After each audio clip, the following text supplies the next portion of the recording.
Welcome to Invest. We talk about investing, finance, and professional development. As the current time of 12:55 p.m. on Eastern Time on Monday on June 6th, it's my second video by the way. Ethereum is currently trading at $1,853, up about 2.72% so far. Respect over crypto market and the equity market, we have normalized a little bit from the surge that we saw in the first half of the day so far. Due to just rebound among Chinese stocks that subsequently propel some buying pressure internationally because of the COVID subsiding in China, but also with respect to the regulatory dynamics. Seems like the scrutiny that it was having before is a little bit more alleviated. Well, at least on a media affectation perspective, right? We can only know based on what they depict on the media front. So I'm not sure. Maybe it's just some sort of a curation that we're hearing from publication companies working alongside with corporations or the whales onto, driving some opportunity, as a form of I don't know what maybe a bull trap to trap investors thinking that the sell-off or the depression that we've been experiencing is slowly subsided. But to our surprise, right, as the day durates, obviously as 11 a.m. to 11:45 a.m. on the Eastern Time begins, for the last, I would say, 1.5 hours so far, the interest rates for the 10 years yield seems like it's spiking all over again, reaching above 3% again.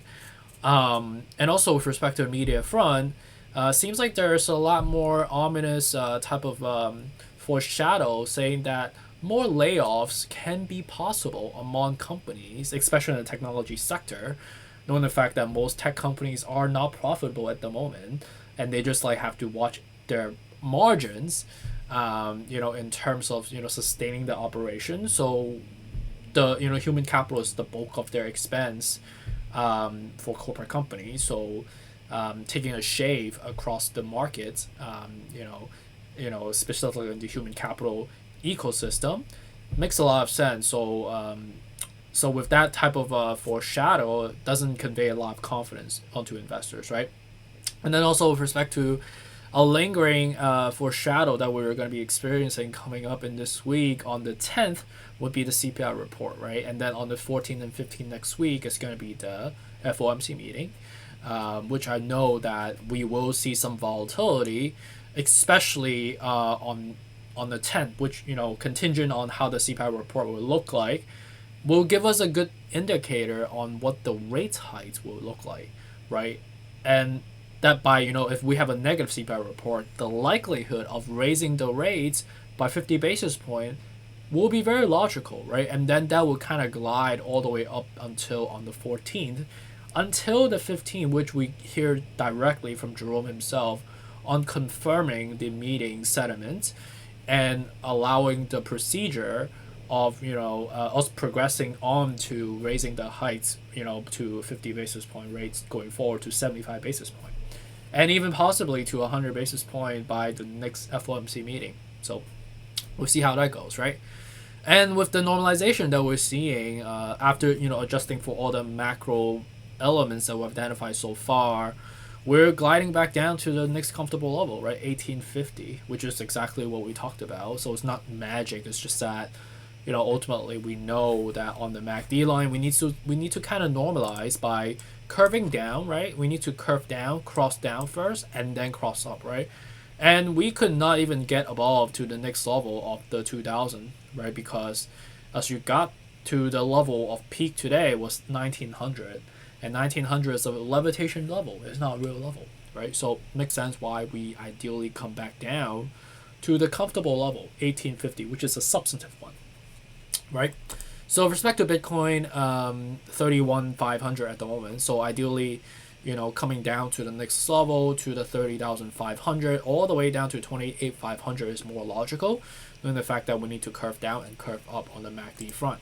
And then Ethereum Classic, we anywhere from like low 20s, right, all the way down to 1850, all the way down to 1550. I don't foresee that to be happening, to be honest. 1522 is a kind of flash crash level, But you know, anywhere from like that proximity of like 20 all the way to 1850 is fair game, right?